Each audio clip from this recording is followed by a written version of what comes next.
Reviews here. So, if you didn't get the memo from my previous video, I have a new channel. It's called Romie Reacts.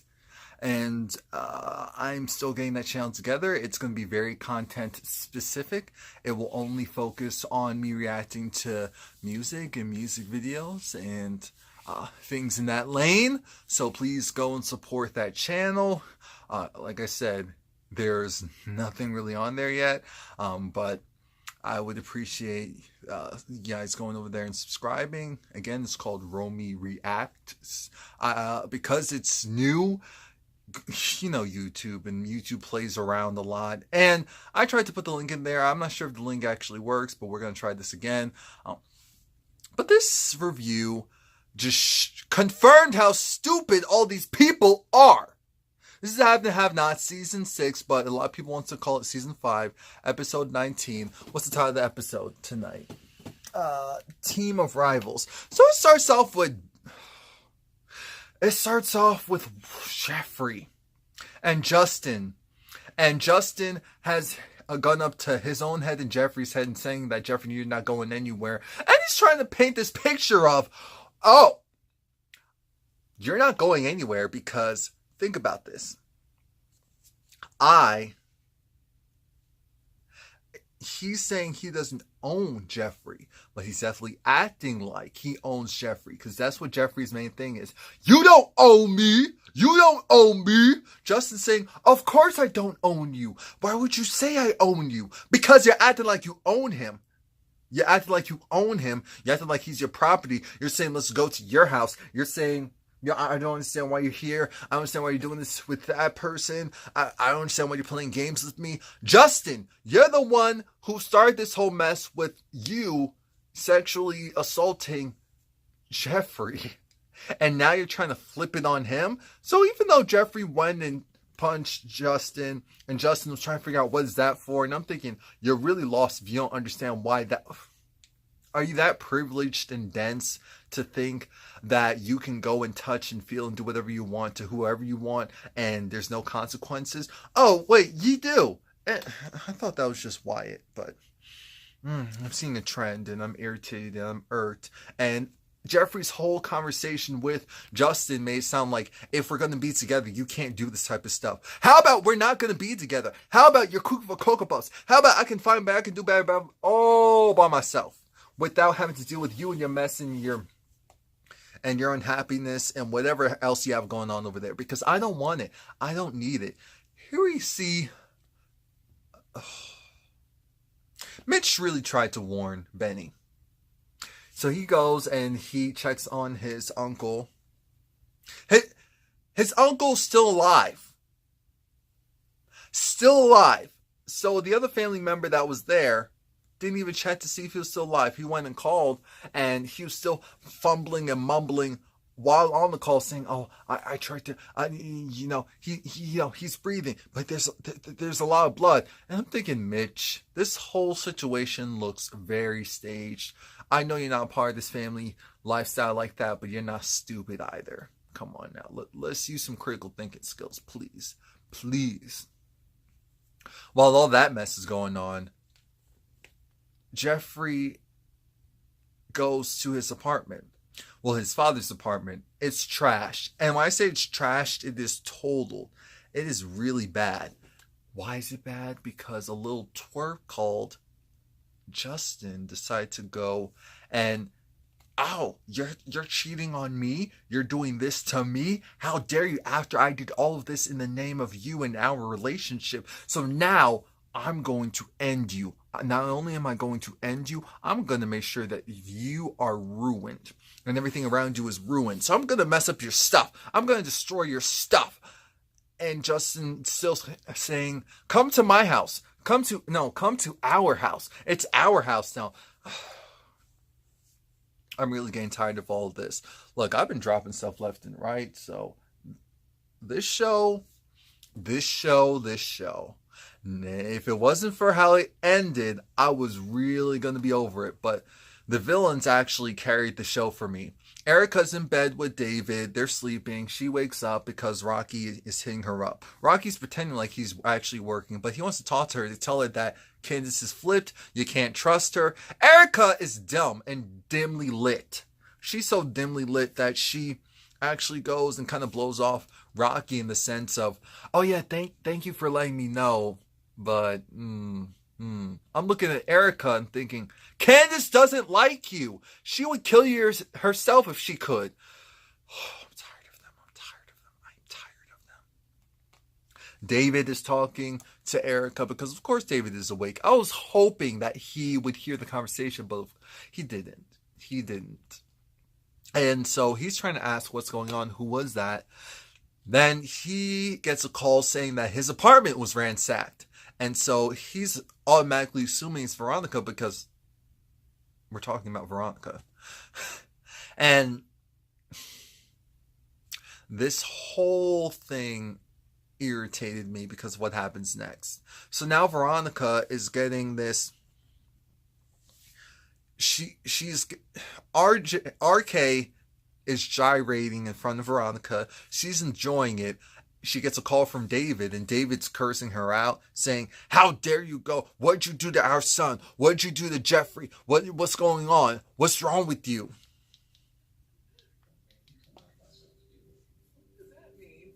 And he kind of throws a simmer thread. It's simmering.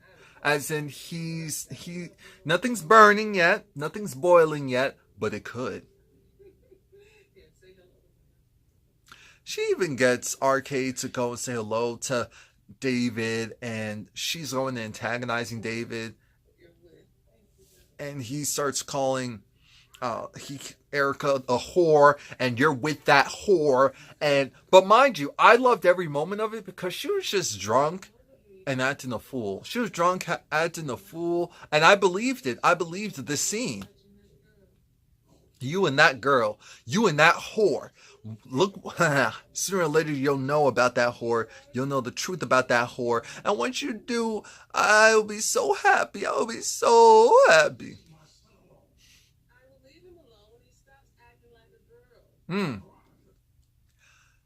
She's still doing the whole thing of Jeffrey's acting like a girl. She's over it. She's over him. And then she kept carrying on. I said, did David not hang up the phone or something? Why are you still talking? He gets in the car and he pulls away.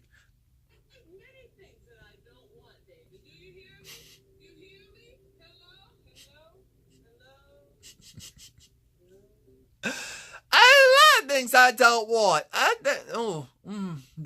Pour me some more wine.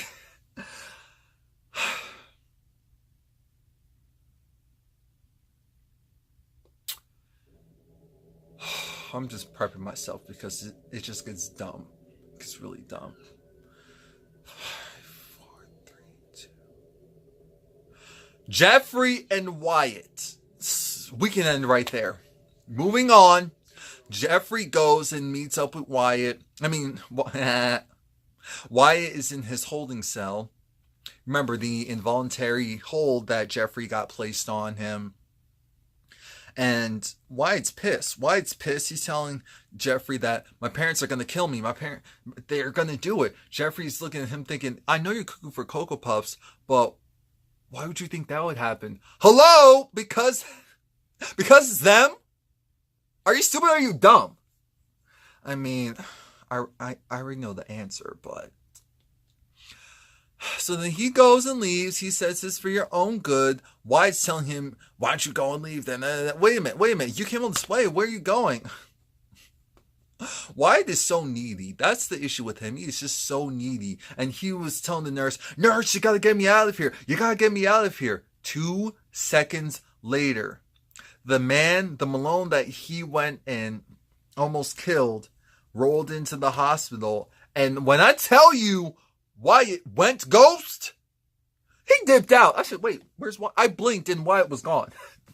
He dipped out so fast, hid behind that door so fast. I cackled. Now, keep this in mind. Candace essentially told everyone that they're on their own, but RK and now Gia is reporting back to Candace. Candace called Gia and said, I need you to get Rocky to come up to my room. And Gia makes it happen. I'm thinking, Gia, what is wrong with you? Why are you just going along with all this? It didn't make sense. It didn't make any sense. I knew that there was something really wrong with this whole picture. I just didn't know what it was. But now I do. So now she goes into Candace's room. But before that, Benny talks to Mitch. The whole optics of it is crazy. Benny's they did it on purpose because I noticed it. I was just looking at it like Benny is driving around in this BMW and him and his mama living in this great loft. And then Mitch, who's a Malone, because he's not willing to be a part of the family business like that, and they're a different type of, organized crime. So they're not the flashy types. They're the flashy types when they're trying to kill people, but they're not the flashy types when they're just trying to,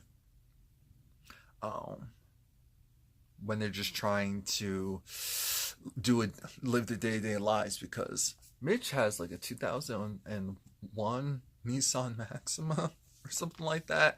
Anywho, or 5 or who cares? Who cares? Mitch is over it because Mitch doesn't believe Benny. Benny tells the story again of what happened, but Mitch doesn't believe him. And my whole thing is this whole conversation is mute. Why? Because Mitch told you, Benjamin, that you should not borrow money from his family. He told you what was going to happen, the consequences of going and deal with his family. He doesn't even go and deal with his family like that. And now you want him to go and speak on your behalf? I understand that some people are going to say, wait, but that's your friend, Mitch. Why are you treating him this way? First of all, everyone just assumed that this guy is dead. Everyone just assumed that this guy was dead. Mitch was the only one with some sense to actually go and check. Benny's fingerprints are on the gun, so Benny's going to be tied to this anyway. It's just all stupid. The only reason why this hasn't blown up any more than it has is because it's a Malone, and they're trying to keep this on the low. They're trying to go and do the street justice way of handling things. Street justice usually ends badly. But now, Rocky comes up to the room, but before he comes up, Candace has a golf club. Gia's like, why do you have a golf club? Candace said, because I'm going to beat the bleep out of Rocky because he was being disloyal, because he was trying to go and mess up my hustle. So you're going to see what happens when someone tries to do something like that to the queen. Okay. Next. Oh, did my voice just crack? Next thing we know, Gia invites Rocky in and lies and says that, a client is being rough with me, or John is being rough with me. Gia's freaking out because now Candace is beating this guy to a bloody pulp. 1 minute, the guy doesn't have any bruises on him. The next minute, he's all bloody. I said, Tyler, come on now. And Candace actually broke I said, I don't know if this went how it was supposed to, or if it did. You did a good job with the after effect, because the golf club, the putter, it was broken. It was broken. Blood on the floor. The blood was an interesting color, but it was still on the floor. Oh, look at Candace with the red bottoms. I just noticed it. So now Candace is asking Gia to make her a drink. Gia is so shaken up. Like, I said, Gia, girl, you're not about this life. It's okay. It's not a good life to be about. Benny finally comes in, and Hannah wants to talk. What happened? You went to that woman, as in Veronica? Yes. And what happened? She's gonna handle it. She's gonna help me. I don't trust her. Benny doesn't like the fact that his mother is working for Catherine, the woman whose son went and hit him. Fair enough. But let's be clear. You're not bringing in any money now, are you? Your mother's always had to come and help you out, and not help you out in, okay, you're still young, you're still working, you're still moving, making a way. You get into dumb stuff because you're a dummy. You're a dummy, you're a dud. I'm tired of him. I'm tired of the situation. I'm tired of all of them. All of them. I want a fresh start. Let's pressure wash them, because Benny is an idiot. Benny is stupid. Benny's an idiot. Candace is a con artist, and she's greedy, and she's hurt, and she's damaged. She's annoying. Hannah's finally becoming likable after all of this time. Catherine's just been consistent this whole time. Jim is trash, as we knew. David is an enabler, and so he's trash as well. You have to call things the way that they are in 2018. We were supposed to be doing this a long time ago, but now we have to make sure we do really call it. Really. We don't have a choice anymore. Catherine and Jim are talking in the kitchen, and Catherine wants to know, is the news saying anything about the murder? No. The news is just saying that some guy was injured in the bar. Because it's the Malones. And so Catherine actually wants to do the right thing. And she wants to go and see if maybe this is time we go and let our son be responsible and accountable for his actions once in his natural born life. Jim doesn't want that to happen. Jim doesn't want that to happen because, first of all, Jim doesn't understand that concept himself. So why would he go and expect Wyatt to have to go through something like that? Go and be accountable? Go and be responsible? Smurf? No. And I said, Jim, that's a prime definition on why you're trash. Catherine then gets a call from Jeffrey. And Jeffrey lets her know the situation of Wyatt being in an involuntary hold because, he was going to hurt himself. That's the story that they have to run with. Catherine isn't telling Jim anything because she's finally wising up. RK is in Veronica's pool. Veronica's still drunk. RK wants to know how old she is. She said, first of all, how old do I look? Well, it doesn't matter. Oh, so why'd you ask? But their interactions where I don't care. Because what happens at the very end? No. First off, we see Gia talking to this older guy. And I said, Gia, what are you? Gia is a double agent. She's a spy. For who? For what? I don't know. I don't know if it's the hotel franchise itself. But she goes and snitches and says that, Candace beat up Rocky. Rocky? Who's Rocky? The bartender downstairs. Catherine beat up Catherine. Candace beat up Rocky. Candace is on some bull. Candace is running different cons. She's not doing the pimping stuff. She's doing some other stuff. It's crazy. And the guy told her, I paid you to go and get this information. I paid you for Jim Cryer. I paid you for her. You better go and deliver on all aspects. She has some strong benefactors somewhere, as in Candace. And we need to know who. I'm thinking, so does this actually have to do with Charles? Or is he trying to link Charles to it's just so weird. But I knew that there was something off with Gia. It made no sense why she was sticking around. I didn't trust her. Why she kept asking so many questions. It just didn't make sense. It did not. So she said, don't worry. I got it. Even though she's crazy. Even though I look scared. I got it. I said, no, you don't. You're about to die. You're about to get clipped. Oh, wow. Veronica's back in her home with RK. They're still drinking. They're still giggling. In comes David. David is pissed. David's like, what did you do to our son? What did you do to our son? And that's when Veronica goes off for 40 days, 50 nights, saying, well,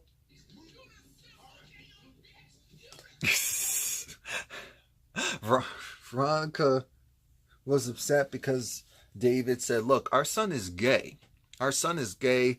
If he's with the officer dude, he's with the officer dude. It makes sense. I don't like that part either about him being with the officer dude. But what are we going to do? And you know Veronica didn't want to hear that. So next thing we know, Veronica decides, you know what? You look real mad. You look real mad. You look real upset. Why don't you go back to your whore? Actually, better yet, I know that look. The next words that come in your mouth better not be that I'm some simple. Call me a simple bit. One more time. Ever call me a simple, as she's shoving him, as she's pushing him. I said, Veronica, you may not want to do that. You may not want to do that. Next thing we know. Oh.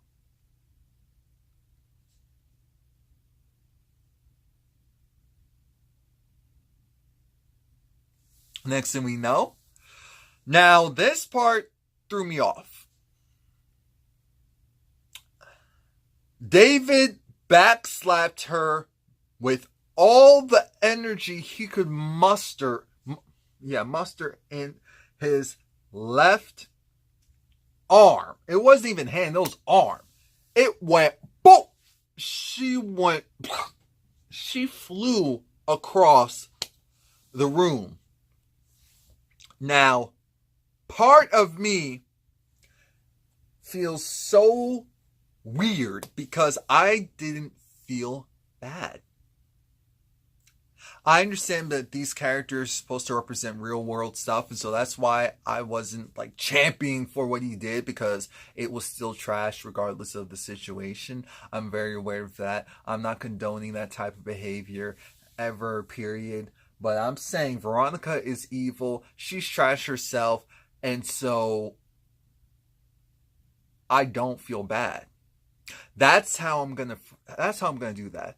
I'm not going to go and say, oh, no, I'm not doing that. What I'm saying is, I don't feel bad. I don't feel bad. Because Veronica's not stupid. She's been wanting David to do something that she could get him on. And now she got it. Let's be very clear. She's been waiting. She's been waiting, plotting. And you have to watch out for people like that. People fall for this every single day. You have to watch out for people like that. Please like, comment, subscribe. Again, also subscribe to my new channel, Romie Reacts. Thank you in advance. Thank you, thank you, thank you, thank you.